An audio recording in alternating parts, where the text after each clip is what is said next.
Hi and welcome to the high priestess tarot. आप सब लोगों का बहुत ज़्यादा स्वागत है।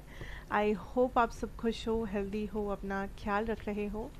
सो लेट अस सी एक्वेरियस कि आप लोगों के लिए क्या आने वाला है अगला 15 दिनों के अंदर, next 15 days of September. And ये एक जनरल रीडिंग है, सो प्लीज़ जितना रेजोनेट करे उतना ही लेना। कोई भी मैसेज को यहाँ पे फोर्स करने की कोई ज़रूरत नहीं है। एंड मेरे बारे में इंफॉर्मेशन सब कुछ आपको नीचे डिस्क्रिप्शन बॉक्स में मिलेगा, तो आप वहाँ से जाके देख सकते हैं।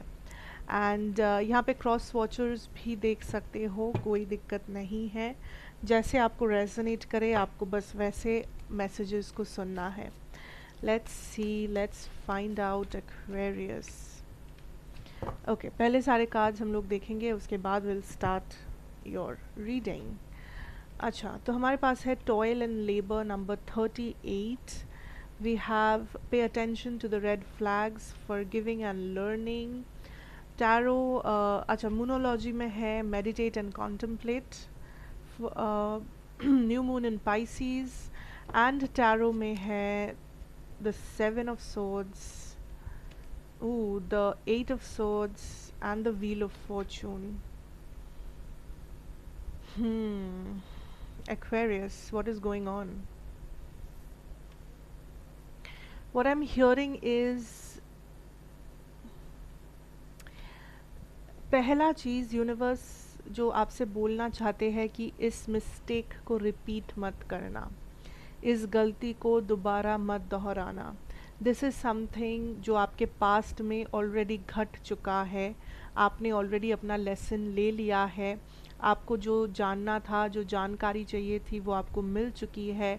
तो दोबारा इस गलती में मत पड़ना, दोबारा इस पैटर्न में मत पड़ना, दोबारा इस चीज़ को अपनी ज़िंदगी में एंट्री मत देना। ये कोई रिलेशनशिप हो सकते हैं, ये कोई फ्रेंडशिप हो सकता है, ये किसी टाइप का करियर चॉइस हो सकता है, किसी टाइप का लाइफस्टाइल हैबिट हो सकता है। पर कोई चीज़ जिसे आपने ऑलरेडी निकाल दिया है ज़िंदगी से, या ऑलरेडी आपने ये चीज़ ऑलरेडी घट चुका है पास्ट में, एंड आपने ऑलरेडी सीख लिया है अपना लेसन, दोबारा उस चीज़ में आपको पढ़ना नहीं है।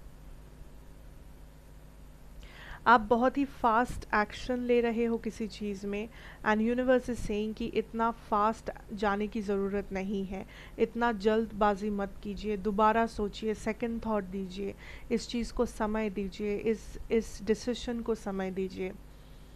अभी ही रिएक्शन या एक्शन की ज़रूरत नहीं है। You need to think about this, you need to analyse the situation here Aquarius. अगर रिलेशनशिप या लव में देखा जाए, आई डेफिनेटली सी दैट यहाँ पे फॉरगिव आपको अपने आप को करना पड़ेगा, बिकॉज आई थिंक आपने कुछ बाउंड्रीज क्रॉस किए हैं।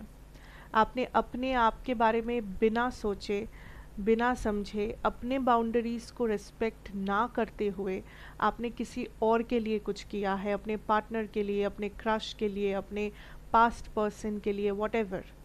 बट यूनिवर्स इज सेइंग कि इस वजह से इस वक्त आपको सिचुएशन आपके लिए बहुत ज़्यादा प्रॉब्लमेटिक हो गया है, बिकॉज आपने अपने बाउंड्रीज़ को रिस्पेक्ट नहीं किया है इन द रिसेंट पास्ट, या शायद इस वक्त नहीं कर रहे हो। आपको कुछ मालूम है, आपको कुछ पता है कि ये इंसान में ये प्रॉब्लम है, या ये पर्सन ऐसे ही है, या इस पर्सन का इंटेंशन शायद सही नहीं है, लेकिन बार बार बार बार या तो आपने उस इंसान को मौका दिया है, आपने उन्हें ट्रस्ट किया है, या आपने कुछ चीज़ों को अनदेखा करते हुए आप आगे बढ़ते रहे। मे बी उस इंसान में प्रॉब्लम नहीं है, मे बी सिचुएशन में प्रॉब्लम था, कनेक्शन या ये रिलेशनशिप जिस सिचुएशन में हो रहा था वहाँ पे कुछ प्रॉब्लम्स थे, लेकिन आप लोगों ने उसे आइडेंटिफाई नहीं किया, आप लोगों ने उसको सुलझाने का समय नहीं दिया, आप दोनों ने, या आपने उसे बेसिकली अनदेखा कर दिया कुछ हद तक, जिस वजह से अभी सिचुएशन मेस्ड अप हो गया है। अभी आपको मे बी स्टक महसूस हो रहा है इस चीज़ में। बट मैं यही कहूँगी about your love situation here Aquarius, be very careful. आप जिस इंसान से डील कर रहे हो, आपको ये समझना होगा दैट कुछ ऐसी चीज़ें हैं इस इंसान में जिसके बारे में डिस्कशन ज़रूरी है, किसी और के साथ नहीं। आप या तो खुद ये चीज़ रियलाइज़ कीजिए, खुद ये चीज़ एक डिफरेंट एंगल से एनालाइज कीजिए, या तो डिस्कशन आपको इस पर्सन के साथ ही करना होगा, सामना सामनी क्लियरली बात करके, that what is the problem. क्योंकि अगर ऐसे ही चलता रहा ये कनेक्शन ज़्यादा दिन नहीं चलने वाला।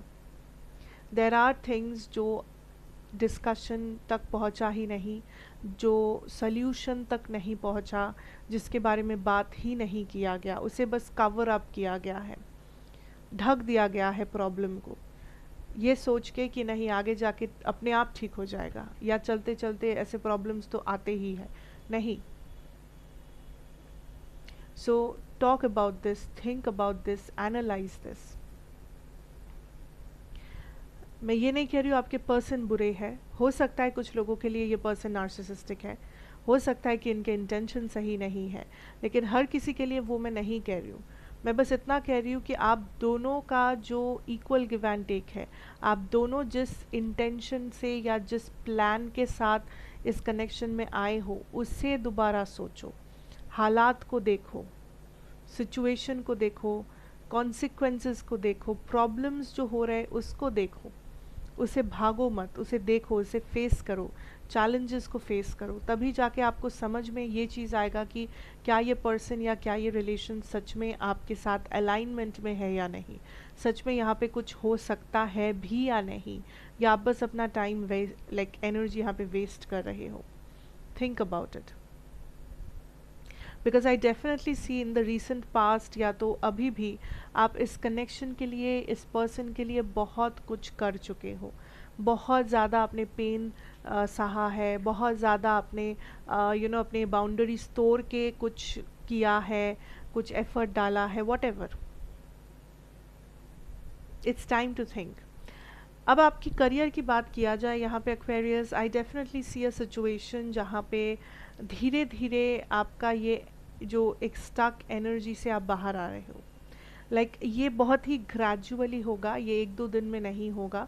बट द थिंग इज़ कि आप पूरे सिचुएशन के बारे में, आप पूरे सिचुएशन को एक्चुअली किस नज़र से देख रहे हो, ये भी बहुत इम्पोर्टेंट है। बिकॉज आई फील लाइक आप एक डायरेक्शन में एक्शन ले रहे थे एंड सडनली आपको ये रियलाइज़ हुआ कि एक्चुअली उस चीज़ से आपको कोई रिवॉर्ड नहीं मिला, या आपको इतना मेहनत, आपका इतना hard work, dedication, planning, strategy, आपको वो रिजल्ट नहीं दे पाया जो आप एक्सपेक्ट कर रहे थे। Now the thing is I can see यहाँ पे एक चेंज आने वाला है आपकी ज़िंदगी में अगले 15-16 दिनों के अंदर, आपके करियर में, आपके फाइनेंसेस में, एंड ये एक बिल्कुल अलग डायरेक्शन है। आप इसे एक अपॉर्चुनिटी समझ सकते हो, आप इसे एक आइडिया समझ सकते हो, आप इसे यूनिवर्स से भेजा हुआ एक हेल्प समझ सकते हो। एक बिल्कुल नया प्रोजेक्ट, एक बिल्कुल नया आइडिया, बिल्कुल नया अपॉर्चुनिटी आपके सामने होगा अगले 15-16 दिन के अंदर। अब ये जो कुछ भी है, इसे आपको काइंड ऑफ आइडेंटिफाई करना होगा, हिम्मत आपको करना होगा, हाथ आपको बढ़ाना होगा।